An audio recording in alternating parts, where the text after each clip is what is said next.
is Annie with Switchbacks Savvy. I'm up at the top of Mesa Road with Garden of the Gods and Pikes Peak behind me. I'm headed out to Phoenix tonight for the Switchbacks away match against Phoenix Rising. I'm going to show you what it takes to travel to the game and what we see and do when we're there. So stay tuned. For this trip, we decided to fly out of Colorado Springs Airport direct to Phoenix on Southwest Airlines. Traveling to the airport is a 30-minute drive from our home. We just had to allow for traffic and road construction. Getting into the Colorado Springs Airport is convenient.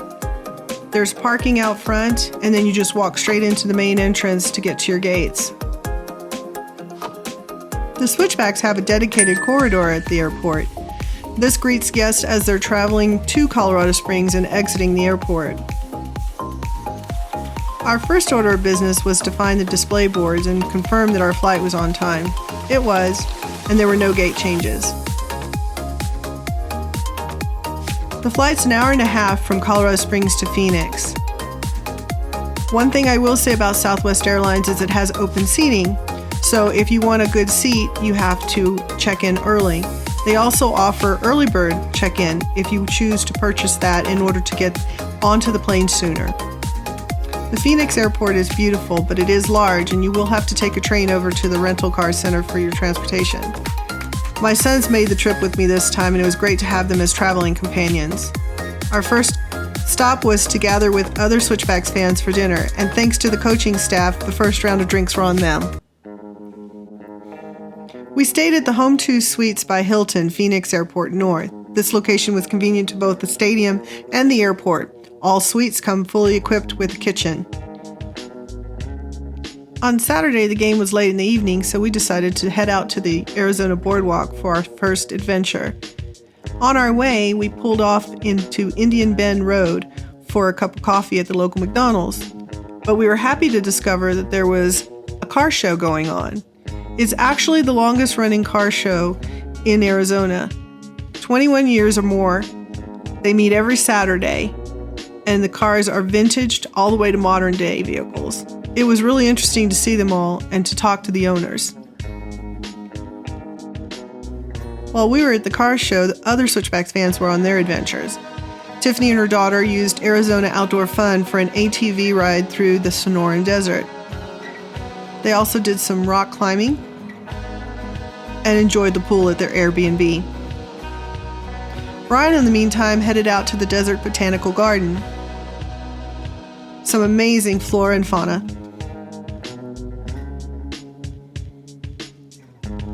He also made a stop at the Painted Rock Petroglyph site and ran into a friend at Lake Pleasant Regional Park on a hike. When we were done with the car show, we continued on to the Arizona Boardwalk. This is an open concept patio area with 8 major attractions. You can choose to visit one or more of them. We started out with the Butterfly Wonderland because the butterflies are most active in the morning, and we were fortunate enough to hear Aaron White perform Native American flute while we were there in the conservatory. You'll learn all about caterpillars, chrysalis, and then the final butterfly stage, as well as other aspects of the rainforest. Our second stop was the Museum of Illusion.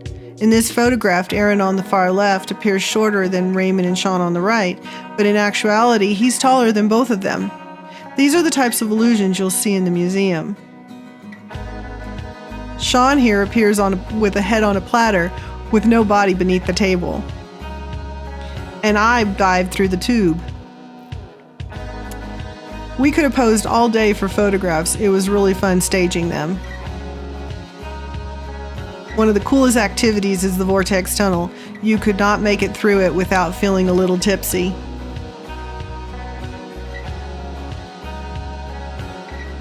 Our last stop at the boardwalk was the Odyssey Aquarium. It is the largest aquarium in Arizona.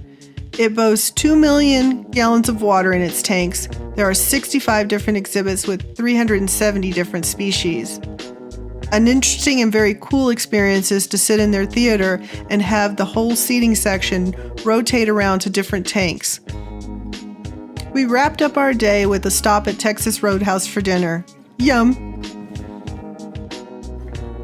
Our transportation to and from the stadium is the Waymo autonomous car. These are self-driving Jaguars offered in the Phoenix area. We could have easily ridden to the stadium on our rental car, but we wanted to give it a try as the hotel attendant had told us he had beta tested them and really enjoyed using them. You order the car just like you would an Uber car on an app on your phone.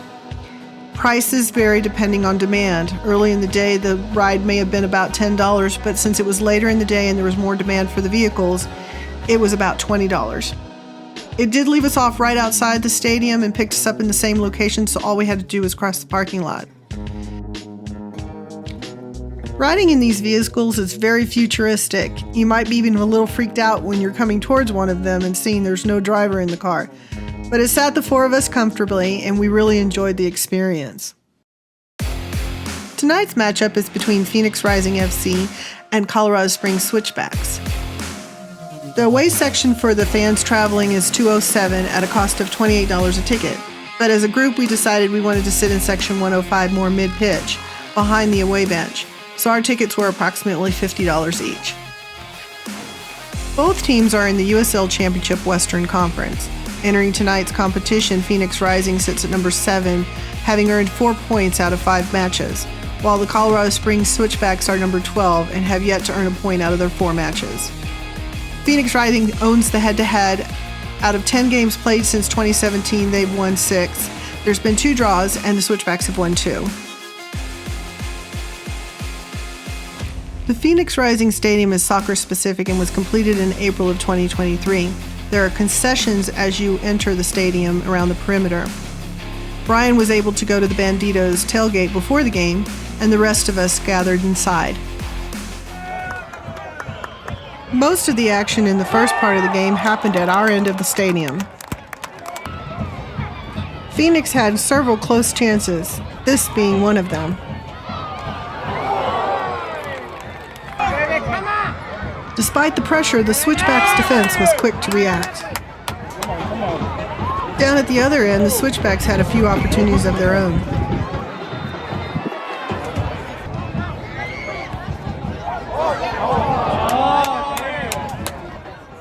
This cross could have been real trouble had someone been there to connect with the ball. Herrera had a number of great saves.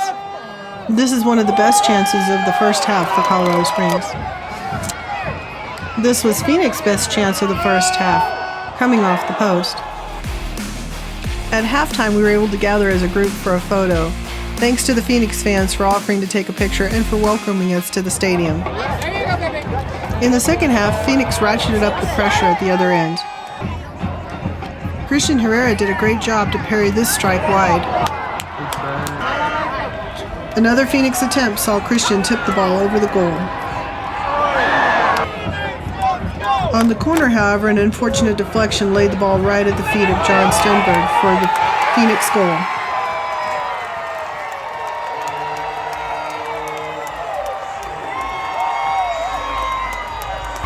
Set off their red smoke bombs in celebration.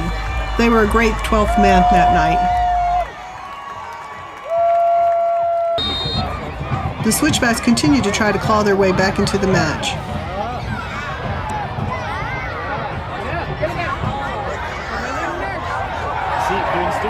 Put it back in, put it back in.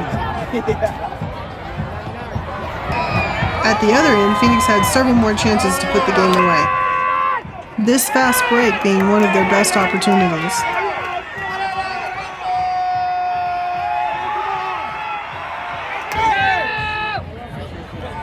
This appeared to be a penalty from where we were sitting, however the ref didn't see it that way. And he gave Quincy a yellow card for simulation.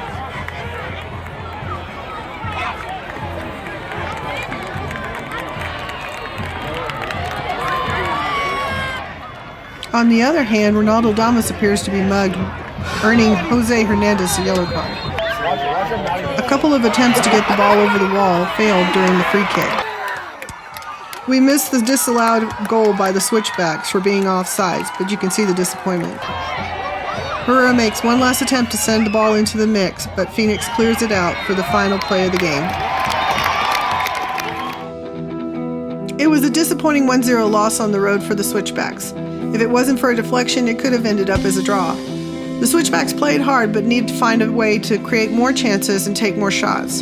This loss takes their record to 0-5, with a home match coming up soon. I'm sure the coaches and players will be working hard to put things right ahead of their next match. Looking at the receipt roundup, we spent $260 for our airfare, $357 for our hotel, and $122 for our rental car, but you could also use the Waymo app to get around town. Our total spent was $739 for the weekend. I want to thank all the fans who traveled with us this weekend. We had an absolutely fantastic time, and I look forward to the next time we can join each other on a trip to an away match. Thank you for your time. Make sure you like and subscribe. Go Switchbacks. Come on, you black and blue.